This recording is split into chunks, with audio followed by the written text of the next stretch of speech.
नसीन, ऐसा लग रहा है कि इजराइल शिकस्त के बहुत ही करीब पहुंच गया है और उसकी सबसे बड़ी वजह इजराइल की ना खत्म होने वाली ना रुकने वाली हलाकतें हैं, जिसमें अब बहुत ज्यादा इजाफा भी हो गया है। लेबनान जंग में हमने ये देखा था कि इजराइल जो सीज फायर के लिए मजबूर हुआ, उसकी सबसे बड़ी वजह कैजुअलिटीज थी। जिस तरह हिजबुल्लाह के हमलों के अंदर इजराइल की कैजुअलिटीज हो रही थी और फिर एक वक्त ऐसा आया कि जब वो बहुत ज्यादा बढ़ गई तो फिर इजराइल को अचानक और फौरी सीज फायर करना पड़ा। तो गजा से भी कुछ ऐसे ही वाकयात रिपोर्ट हो रहे हैं। हम पिछले हफ्ते 10 दिन से देख रहे हैं कि एक नई वेव का आगाज फलस्तीनी रेजिस्टेंस की जानिब से किया गया है, जिसमें रोजाना ही गजा के अंदर इजरायली फौजी मारे जा रहे हैं। लेकिन आज का जो दिन है वो बिल्कुल एक मुख्तलिफ दिन साबित हो रहा है और कई महीनों के बाद एक ऐसा दिन आया है जब उनके हलाकतों की तादाद बहुत ज्यादा बढ़ गई है और जो हमलों की नौयत है वो भी बहुत मुख्तलिफ है। और कुछ ऐसे वाकयात हुए हैं जो पहली बार नाज़रीन हुए हैं और कई जगहों के ऊपर हलाकतें हुई हैं, बड़ी तादाद के अंदर वो जख्मी हुए हैं। और साथ इजराइल ने for the very first time Hannibal जो डायरेक्टिव है उसको बाकायदा एक्टिवेट कर दिया है। यानी हनीबाल डायरेक्टिव यह है कि वो अपने जो फौजी हैं अगर वो कैदी बन रहे हैं तो उनको वो खुद ही मार डालेंगे, जो कि दुनिया में कहीं नहीं होता है। तो गजा में इजराइल ने बाकायदा ये डायरेक्टिव जो है वो एक्टिवेट कर दिया है। एक आध बाकी का मामला नहीं है, पूरे गजा में इसको एक्टिवेट कर दिया गया है।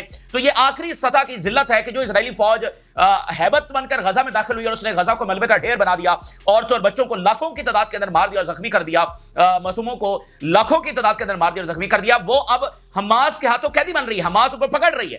वो हमास को देखकर भाग रहे हैं, हमास उनके पीछे पीछे है। इजरायली फौज आगे आगे है, हमास पीछे पीछे है और उनको जंगी कैदी बना रही है। तो ये आखिरी सतह की जिल्लत है जो इस वक्त इजराइल उठा रहा है, 7 हलाकतें 7 जंगी कैदी। और अभी एक बड़ा वाकया हुआ है जिसमें इजराइल ने एयर स्ट्राइक करते हुए अपने ही फौजी को मार डाला है। अपने ही फौजी, और तादाद एक से ज्यादा भी हो सकती है। और वो इसलिए मारा है कि वो हमास के हाथों जब जंगी कैदी बनने जा रहा था, कैप्चर होने जा रहा था, तो इन्होंने एयर स्ट्राइक करके अपने ही फौजी एक या एक से ज्यादा को जो है वहां पर मार डाला है। इतना बड़ा वाकया हुआ है। अच्छा, इसके साथ खबर ये आई है कि एक और इजरायली फौजी ने अपनी जान ले ली है।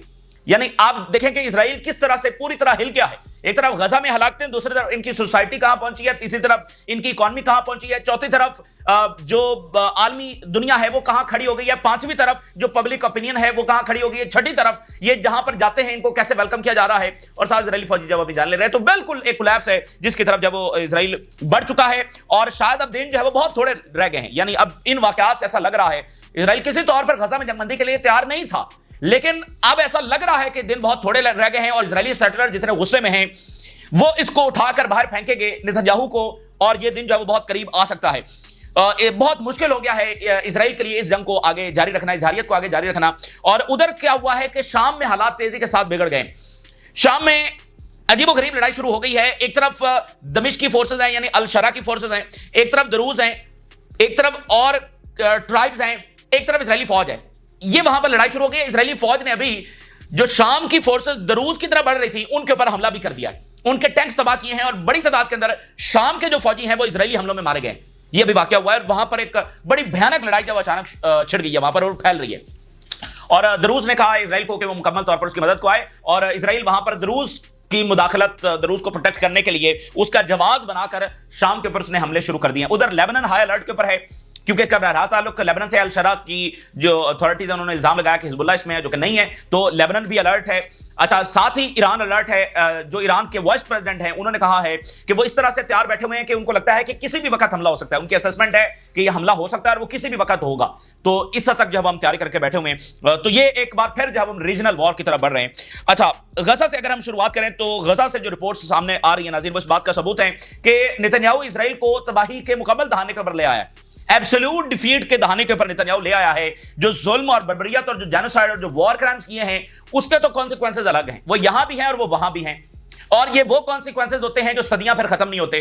तो एक तो ये है जो इन्होंने किया, दूसरा जो अस्करी शिकस्त है वो अलग है, क्योंकि अस्करी सतह पर भी तो ये मुकम्मल तौर पर एक्सपोज हो गए हैं। इनकी ताकत, इनकी हैबत, वो सारी जो है वो एक्सपोज हो गई है। जो नाकाबिल तस्कीर आर्मी कहलाई जाती थी वो मुकम्मल तौर पर बेनकाब हो चुकी है। हमास पीछे है और इजरायली फौज आगे है और वो जंगी कैदी बन रही है और मारी जा रही है। तो अभी जबालिया ये वो एरिया है जो इजराइल ने इतनी बॉम्बिंग किया, ये सबसे ज्यादा बड़ा रेफ्यूजी एरिया था।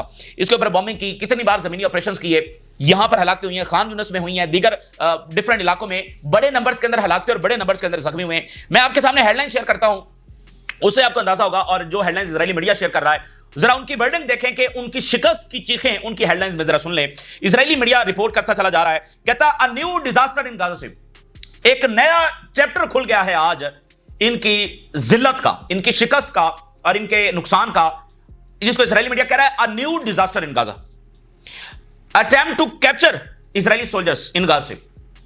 इजरायली फौजियों को कैप्चर करने की अटेम्प्ट जो है वो की गई है, ठीक है ना।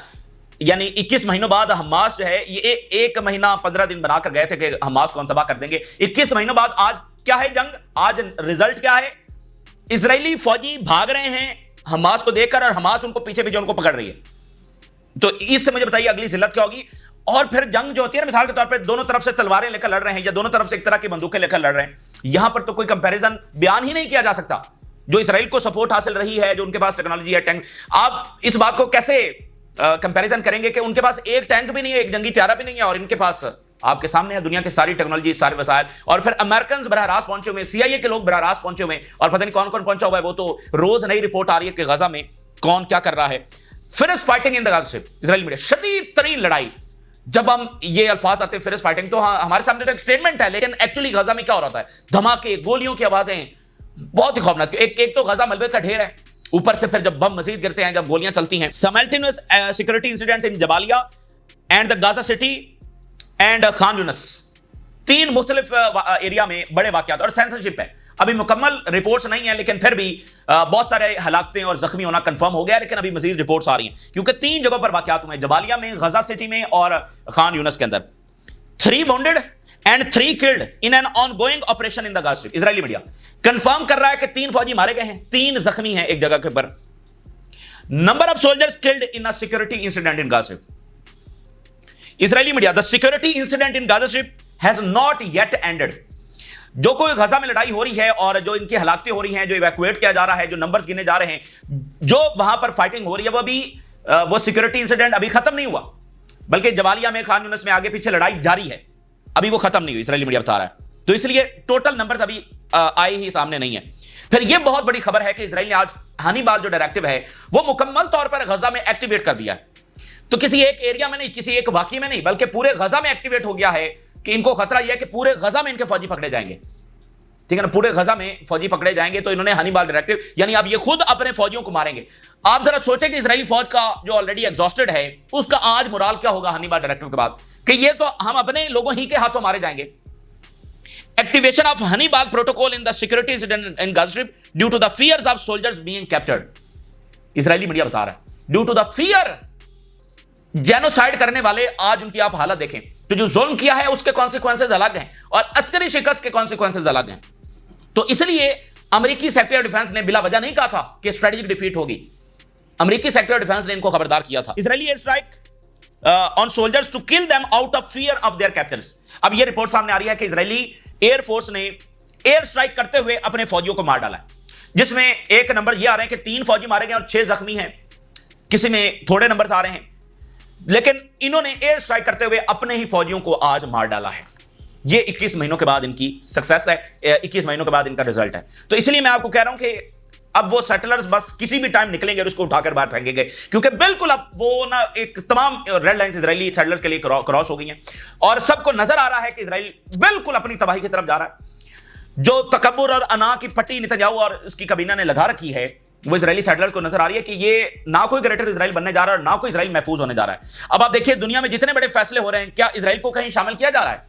छोटे छोटे मुल्कों को शामिल किया जा रहा है, उनसे पूछा जा रहा है, उनके दौरे हो रहे हैं। मुझे बता दें कि इजराइल से कौन पूछ रहा है? इजराइल को कहां पर शामिल किया जा रहा है? जहां तक अमेरिका की बात है, अमेरिका भी हमें क्या साइड पर खड़ा हुआ नजर नहीं आ रहा? दुनिया तो अपने फैसले कर रही है, दुनिया तो नहीं जाकर अमेरिका से पूछ रही कि आगे क्या करना है। दुनिया अपने फैसले कर रही है, चाहे अफ्रीका हो, चाहे वो लातीनी अमेरिका हो, चाहे वो सेंट्रल एशिया हो और ये बाकी साउथ ईस्ट एशिया हो या जनूबी एशिया हो, दुनिया तो अपने फैसले कर रही है। और अब यूरोप का फटा अमेरिका के साथ शुरू हो गया है। तो ये वो शिकस्त है और इसको वो कैसे कवर कर रहे हैं? बमबारी करके और एड रोकर। लेकिन हकीकत यह है और बहुत जल्द ये मुकम्मल तौर पर अपनी शिकस्त की तरफ होंगे। आज के वाकयात ने इस बात को मजीद साबित कर दिया है। अब एक और इजरायली मीडिया बता रहा है इंजीनियरिंग फोर्स है वो मारी गई है और उसमें इजरायली फौजी मारे गए हैं और जख्मी हुए हैं। इंजीनियरिंग फोर्स के army aircraft are conducting evacuation operation from the Gaza to Tel Hashomer hospital in the central Israel. मुख्तलिफ हॉस्पिटल्स में इजरायली जो हेलीकॉप्टर्स हैं वो लैंड कर रहे हैं। फिर ट्रूप कैरियर को निशाना बनाया है खान यूनिस के अंदर। इजरायली मीडिया की एक और हेडलाइन देखिए, यह है असल हकीकत। We are running out of stockpile. हमारा जो जखीरा है वो खत्म हो रहा है। आवर फोर्सेज आर एग्जॉस्टेड हमारी फौज पूरी तरह से एग्जॉस्ट हो चुकी है and the lives of the captives are in danger. It's time for a ceasefire deal in Gaza. आप जरा उनके अल्फाज खुद देखें, एतराफे शिकस्त, फौज एग्जॉस्ट हो गई और स्टॉक पाइल जो है वो खत्म हो रहा है और ये वक्त आ गया कि हम गाजा में अब डील कर लें, यही हमारे लिए बेहतर है। Israeli media, soldier commit suicide at army camp in northern Israel. इस एक हफ्ते के अंदर 3 इजरायली फौजियों ने अपनी जानें ली और तीनों ने बेस के ऊपर अपने आप को मारा है। तीनों ने यानी बेस के ऊपर होते हुए अपने आप को मारा है। तो इजरायली फौज का जो मोराल है वो इंतहाई लो हो चुका है और यह बात भी ऑन रिकॉर्ड आ चुकी है कि कई ऐसे वाकयात हुए हैं कि हमास के फाइटर्स को देखकर इजरायली फौजी भागे हैं और हमास ने फिर पीछा करके उनको जो जाकर अटैक किया है, ये भागकर कई एक बिल्डिंग्स में जाकर दाखिल हो गए हैं। ये वाकयात भी वहां पर रिपोर्ट हुए हैं। तो एक पर्दा इजराइल और अमेरिका रखने की कोशिश कर रहे हैं कि वो हावी हैं, वो फाते हैं, वो फलाने हैं, बमबारी करके। अभी अल मवासी का जो एरिया है, जो सो कॉल्ड ह्यूमैनिटेरियन जोन है, जहां पर टेंट्स लगे हुए हैं, वहां पर इन्होंने बमबारी की है। तो ऐसे वाकयात ये करके, कभी कोई असैसिनेशन अटेम्प्ट करके ये बता रहे हैं कि हम हावी हैं और हमारे मुताबिक ये सारे रिजल्ट्स आ रहे हैं। लेकिन ये पर्दा आखिरी पर्दा है, जब हटेगा तो दुनिया के सामने हकीकत होगी।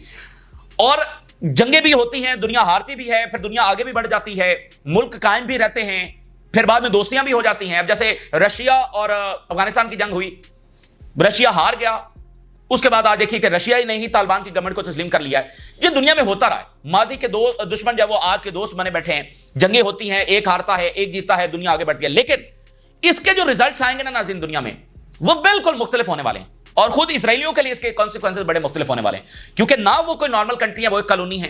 फिर उन्होंने यहां पर कोई जंग नहीं लड़ी है, उन्होंने यहां पर जेनोसाइड की है।